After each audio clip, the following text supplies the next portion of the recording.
Hello everyone, in today's video we're going to be talking about complex numbers, so let's get started.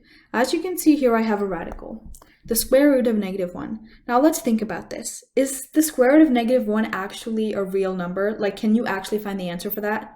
I don't think so, because 1, you can never have the square root of a negative number. Why?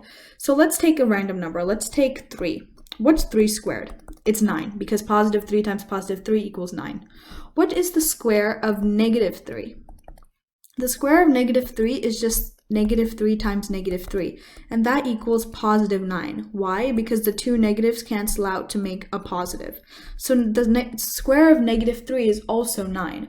You're never going to get -9. So it's not possible for you to take the square root of -9. The only possibility is for you to take the square root of 9, which will be equal to either positive 3 or -3. So if you think about it, the square root of -1 is impossible. And that's why mathematicians have sort of assigned a number to be the square root of -1.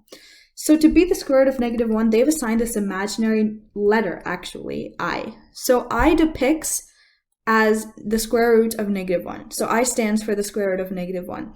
So if you want to do maybe, let's say, the square root of -4, you can basically write this as the square root of 4 times -1, and you can further split that as the square root of 4 times the square root of -1. Therefore, what's the square root of positive 4? It's going to be equal to 2. So it's just technically 2 times the square root of -1, and we all know that the square root of -1 stands for I. So this final equation can be written as 2i. And that's just a couple operations you'll be able to do with I, but I just wanted to show you how I can stand for -1. So it just stands as the square root of -1.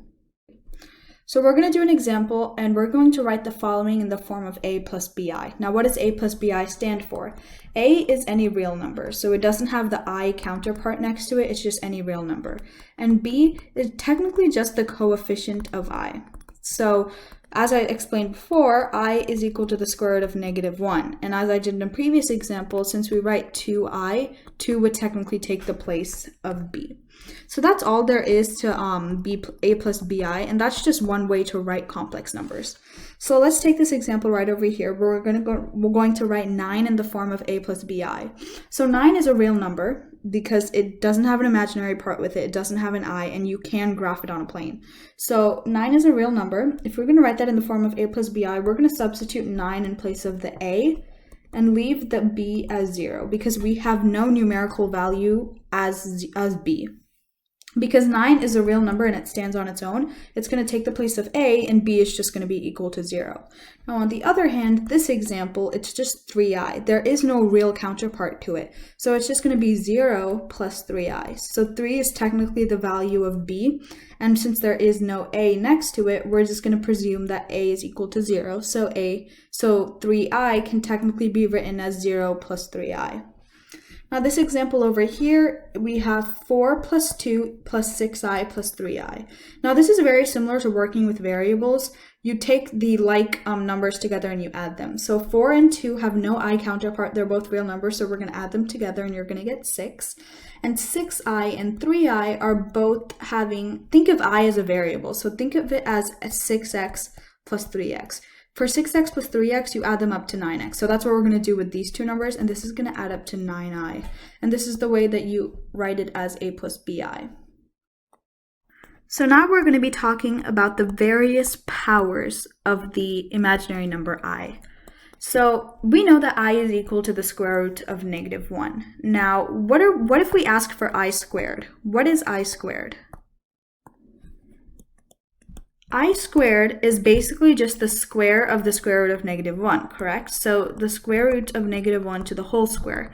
And that's just equal to square root of -1 times the square root of -1. And when you're multiplying two similar square roots, the insides cancel and you're just going to get -1. So the radicals cancel and you get -1. It's similar to doing the square root of 3 times the square root of 3. If you multiply the two insides, you're going to get square root of 9, which is just equal to 3. And that's similar to just getting rid of the radical and writing the number once. So one final point that you need to note here is that I squared is equal to -1. We know that I is equal to the square root of -1. I squared equals -1. And what if we ask you for I cubed? What's I cubed? So I cubed, you can also write this as I squared times I to the power of 1. Because when you're adding powers, you just add them. So I to the power 3. So we know that I squared is equal to negative 1. And we know that I is equal to the square root of negative 1. So I cubed is just negative square root of negative 1. Because you're applying this negative to the square root of negative 1, and that's just equal to negative I, if that makes sense. So you're just replacing this as I because I is equal to the square root of negative 1 and applying the negative sign to it. Now what if we ask for the I power 4? So I to the power 4th. I to the power 4th, now there are several ways to think of this, but in my opinion, the easiest way to think of this would be doing I squared to the power squared. So I squared to the power squared is technically still equal to I to the power 4th. So if you're doing I squared to the power squared, it's negative 1 times squared, or negative 1 times negative 1. And negative 1 times negative 1 is just positive 1. So you're going to want to note all of these down. So I cubed is equal to negative I, and I to the power 4 equals 1. So you're going to note down all of these powers because they will help you solve complex powers like I to the power of 15 or I to the power of 121. So it's really easy if you just have these 4 values to be able to solve these complex powers, which we're going to do right now. So now we're going to be doing another example where we're going to be solving these complex powers of I down the left, and if you see on the right, I've written down all the sort of calculations we've done in the previous examples. So we figured out that I equals the square root of negative 1, I squared equals negative 1, I cubed equals negative I, and I to the power 4 equals 1. So if you look at the first example over here, I to the power 12, the first step you're going to do when solving this is divide the power by 4. So we're going to do 12 divided by 4. 12 divided by 4 is equal to 3. There is no remainder, so technically the remainder is equal to 0. If you don't know what a remainder is, let's say you're dividing 4 divided by 15. 4 goes into 15 3 times with the remainder of 3, so 3 is equal to your remainder. But in this case, 4 goes into 12 exactly 3 times. There is no remainder. The remainder is technically equal to 0. So in this case, we are going to be substituting 0 as the remainder. So next what you're going to want to do is take that remainder and write I to the power of that. So we're going to do I to the power of 0. So we've written I to the power of 0. Now you know that any number to the power of 0 is always equal to 1. Even if it's 1021 to the power of 0, it's still equal to 1. So I power 0 equals 1. Therefore, your answer, I to the power 12, is equal to 1. Now I know this is taking up a lot of space, so I'm just going to write it a bit more compact over there on the right. So we're going to be taking 0, so I to the power 0, and that's equal to 1. So now we're going to be doing the second example, I to the power 15. So you're going to take the power, which is 15, and do that divided by 4. 15 divided by 4 is just equal, so 4 goes into 15 3 times with the remainder of 3. So it goes 3 times with the remainder of 3. So now what we're going to do is apply that power to I, and we all know that I cubed is just equals to negative I, so the final answer is negative I. So I to the power 15 is just equal to negative I. Let's try the next one. We're going to take the power, which is 25 divided by 4. 4 goes into 25 6 times with the remainder of 1. So we know that it's 6 remainder as 1. So we're going to apply I to the power 1. And we know that I to the power 1 is equal to the square root of negative 1, which you can also just simply write as I. If they just want a simple value as I or 1, you would just write that I to the power 25th is just equal to I. It's not equal to I. It can be, you can write it as square root of negative 1, just whatever you prefer. So let's do our next example, which is I to the power 61. You're going to once again take the power divided by 4. So 4 goes into 61.